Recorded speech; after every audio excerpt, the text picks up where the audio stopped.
I prayed aggressively, and I am almost afraid even to pronounce the words I demanded. Yes, I demanded a favourable response to my request. So great was Irina's grief. She had no hope and no faith, but I could see the goodness and love in her eyes. I truly begged to be heard, and I asked for the child to be cured and for Irina to receive the light of faith in Christ and hope. Later I confessed my aggressiveness to Bishop Jonah.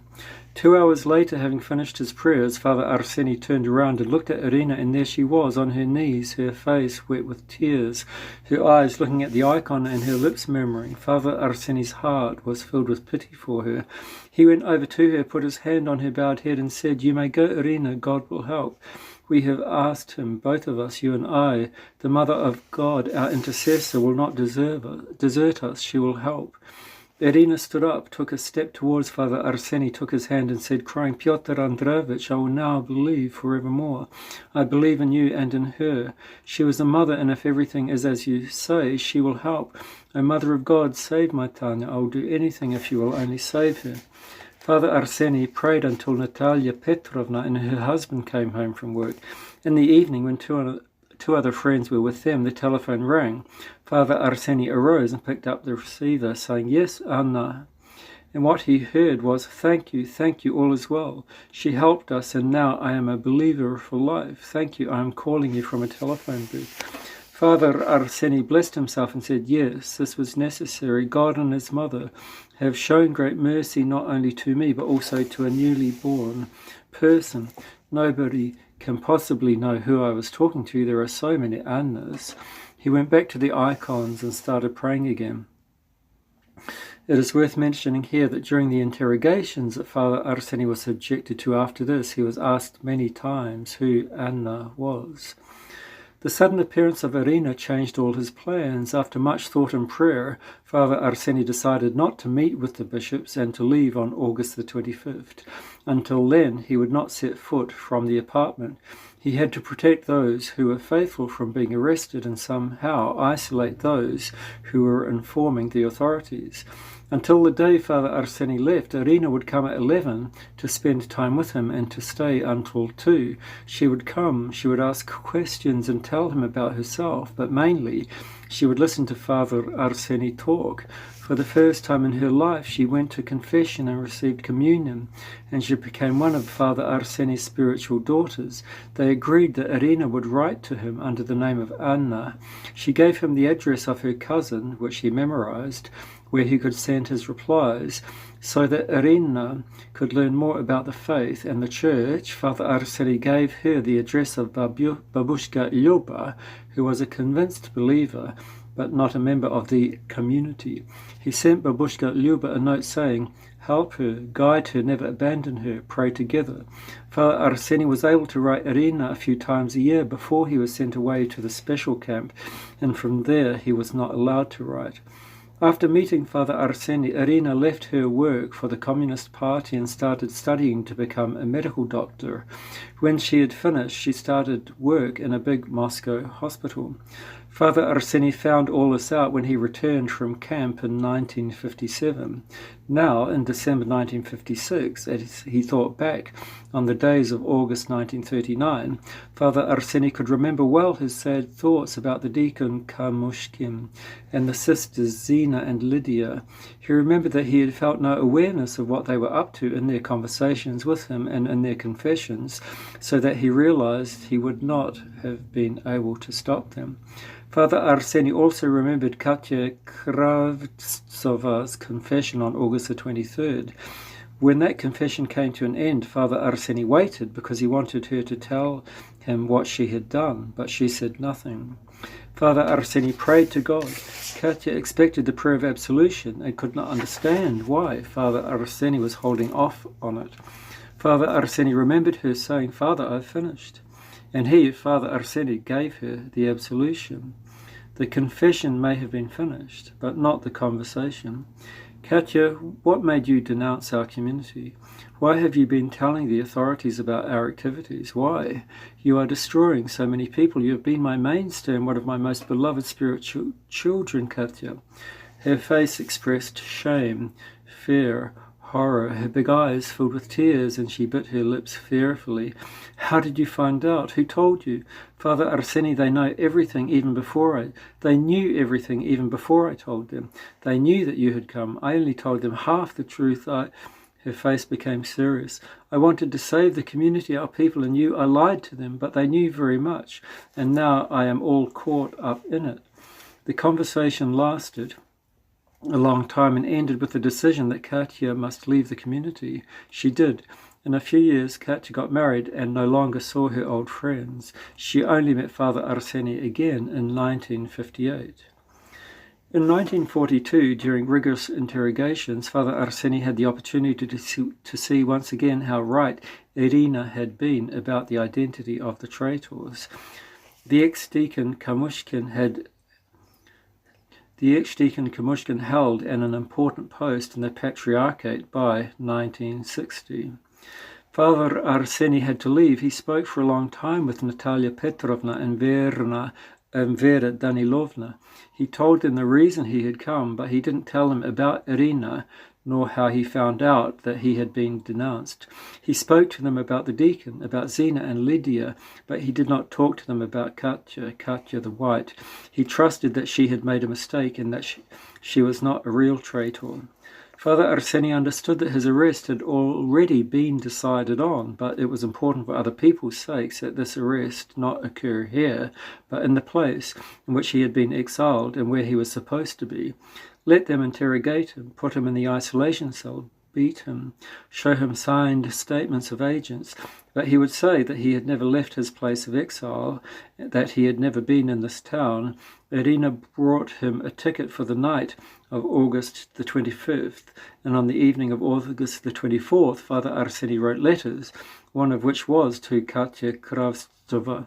In 1966, Katya gave Father Arseny's letter to Vera Danilovna and told her how and why she had become an agent. Here is a part of this letter.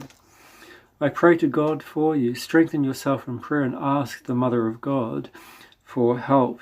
You fell. Now find the strength to get up again. I understand your mistake, and I do not blame you. You are strong, decisive, stoical. When people called you, you trusted that you would be strong enough to resist them.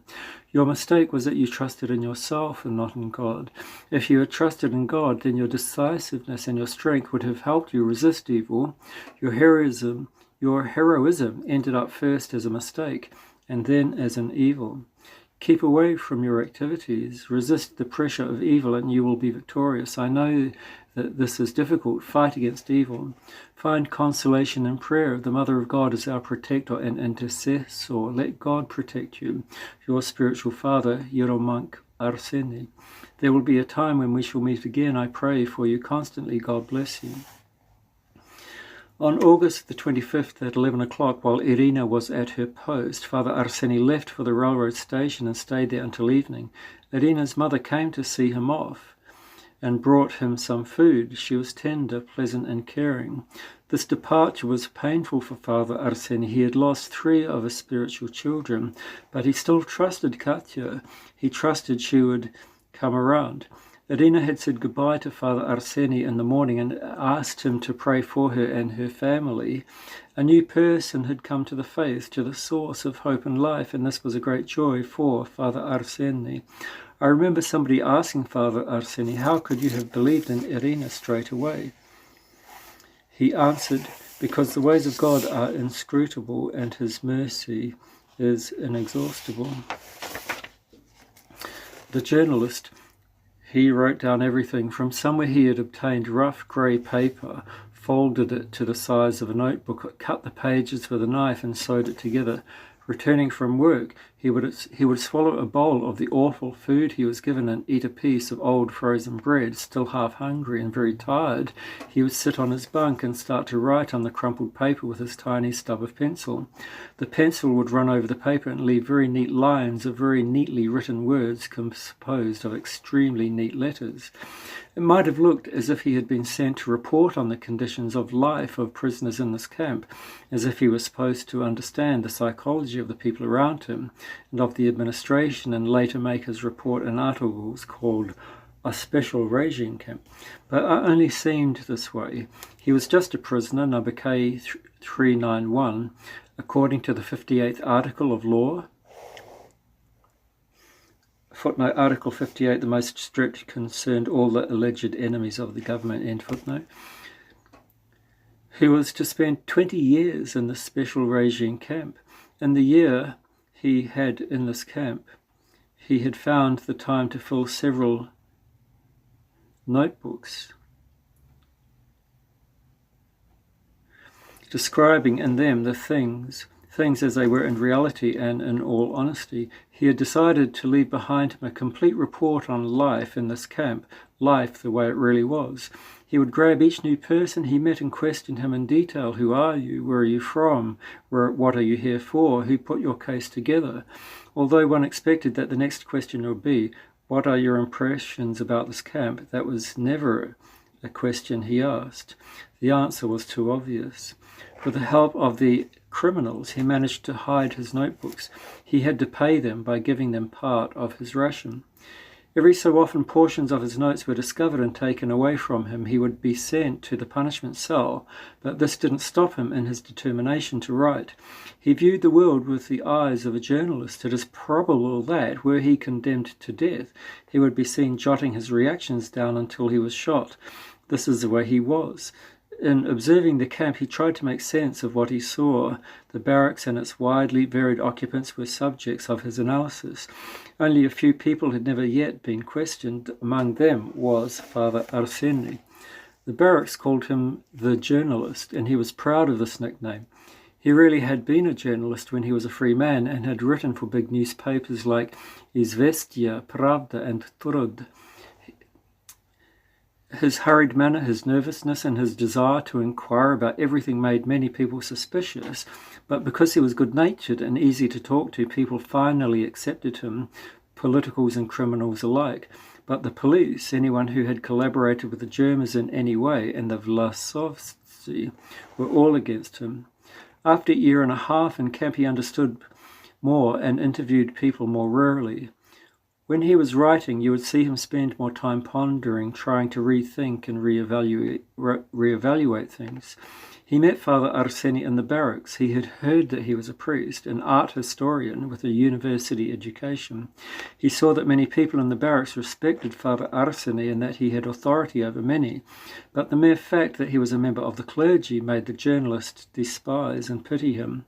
The journalist was sure that it was only right that Father Arseny was in camp. He had been told that all believers agitate against the government.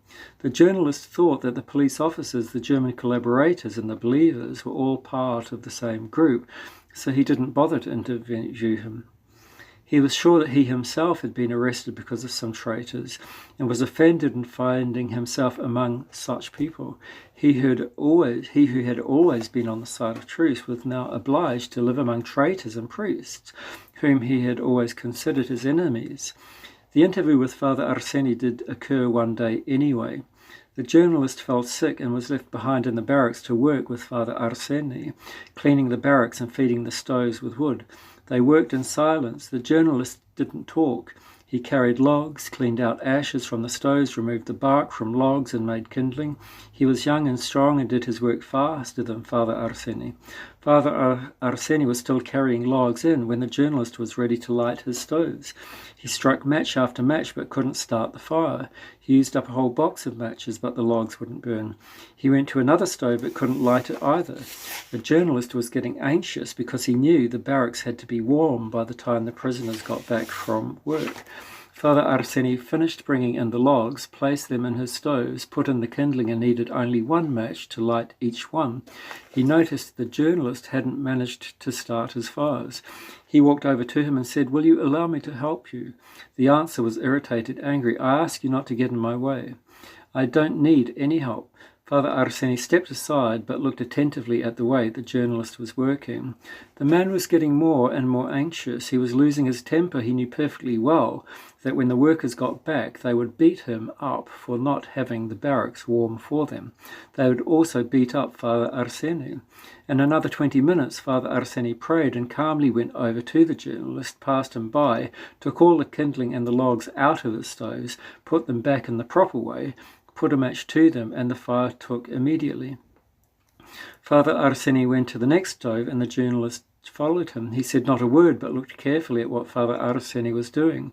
The journalist was able to light the third stove himself. His face was black with soot, but happy. "Thank you for teaching me. I thought it was all so simple, but now I see that this is an art. I have lit hundreds of these stoves since I've been here, and I have mastered the art." The stoves were burning so that you only had to throw in more logs. They started talking. The journalist thought he would be interviewing Father Arseny, but he ended up telling Father Arseny his own life. He was amazed later when he realized that things had turned out this way. He had told Father Arseny his life in all its minute details. He had told his life to a man he didn't know, and for some reason he felt good about it. He felt at peace. The workers returned to the barracks. It became noisy. The roll was called several times, and the barracks locked up. The journalist lay on his bunk, eyes wide open, and couldn't stop thinking, how did this happen? Why did I tell my whole life to this man? I told him everything. And Father Arseny had unexpectedly become close and dear to him.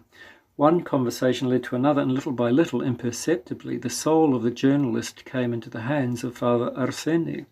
In the beginning he said, "Father Arseny is so strong, his soul is as big as the world, there is room for everything." And a month later he said, "Father Arseny is a man of great soul, and there is so much goodness in him. I understand, I have seen a real believing Christian." He became Father Arseny's friend for life. The journalist lived long enough to see the death of Stalin. He was freed and somehow kept his notes. Nobody knows how. Now his name is well known, and his articles are published in thick magazines and major newspapers. I've read several books where I recognized events we had lived through together, stories of suffering and of meetings with Father Arseny, with whom he remained friends his whole life. I often get together with the journalist. We recollect life in camp, Father Arseny, and all those who came out of camp and lived. But the most important thing is that we believe in God, and that Father Arseny gave us both a new life. Many of the journalist's notes are being used in this book. The musician. One day he appeared in our barracks, tall, thin, badly dressed like everyone else, and looking like he had suffered much. His face was gaunt, the skin close to his bones. He seemed alive only through his large black eyes, which were deep and sad. They looked somewhere far away, and seemed uninterested in what was going on around him. Unable to fulfill his quota at work, he didn't get his full ration of food and became weaker by the day. He would come back from work, eat slowly what he had, sit on his bunk, talk to no one, and look through the dull window of the barracks at the sad sight of the camp. At times his face would come alive, and you could see his fingers moving swiftly in his lap. It looked as if he were playing the piano. He said little about himself, actually nothing, but one evening, by chance, everything became clear. This happened after he had been in our barracks for over 6 months, when everybody had gotten used to his silence and his lack of interest in others. A few people had gotten together to talk. Father Arseny was among them. At first they talked about life in the camp, but after a while they started remembering the past. They reminisced about the theatre, about music, and this was the time when even those prisoners who never said anything decided to join in. The conversation about music became more serious. People argued about the influence of music on the soul, some feeling there was propaganda in music.